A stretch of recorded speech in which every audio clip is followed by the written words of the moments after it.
ಹಳೆ ಬೆಲ್ಟು ಕಟ್ಟಾಯಿತು. ನಾವೊಂದು ಫಾಲ್ಟ್ ಮಾಡಿದ್ವಿ. ಏನು ಫಾಲ್ಟ್ ಅಂತಂದರೆ, ಈ ಮರ ತೆಗಿಬೇಕಾದ್ರೆ ನಾವು ಬಾಟಮಲ್ಲಿ ಕಟ್ ಮಾಡಿರಲಿಲ್ಲ, ಎಳೆಯೋಕ್ಕೆ ಹೋದ್ವಿ. ಹಗ್ಗನೂ ವೀಕ್ ಇತ್ತು. ಸೊ ಹಗ್ಗ ಕಟ್ಟಾಗಿ ಹಂಗೆ ಮತ್ತೆ ಯಾವ ಪೊಸಿಷನಲ್ಲಿತ್ತು ಹಂಗೆ ಆಯಿತು. ಸೊ ಈಗೇನು ಮಾಡ್ತಾಯಿದ್ದೀವಿ ಅಂದರೆ, ರೋಪು ಬೇರೆದು ಹಾಕ್ಬಿಟ್ಟು ಹೊಸ ರೋಪ್ ಹಾಕ್ಬಿಟ್ಟು ನಾವು ಸ್ವಲ್ಪ ಟೈಟ್ ಮಾಡ್ಕೊಳ್ತೀವಿ ಅದನ್ನು. ಆ ಮರ ಸ್ವಲ್ಪ ಮೇಲೆ ಎದ್ದಂಗೆ ಆದಾಗ ಇಲ್ಲಿ ಡೌನಲ್ಲಿ ಕಟ್ ಮಾಡ್ತೀವಿ. ಸೊ ಆವಾಗ ಲಂಸಮ್ಮು ಒಂದು ಮರ ಫುಲ್ಲು ಬರುತ್ತೆ.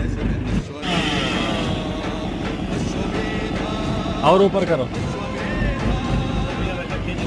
हाँ ठीक है.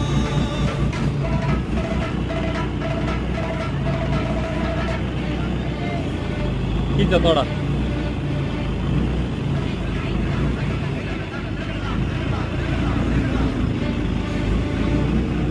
थोड़ा खींचो और आता है ना.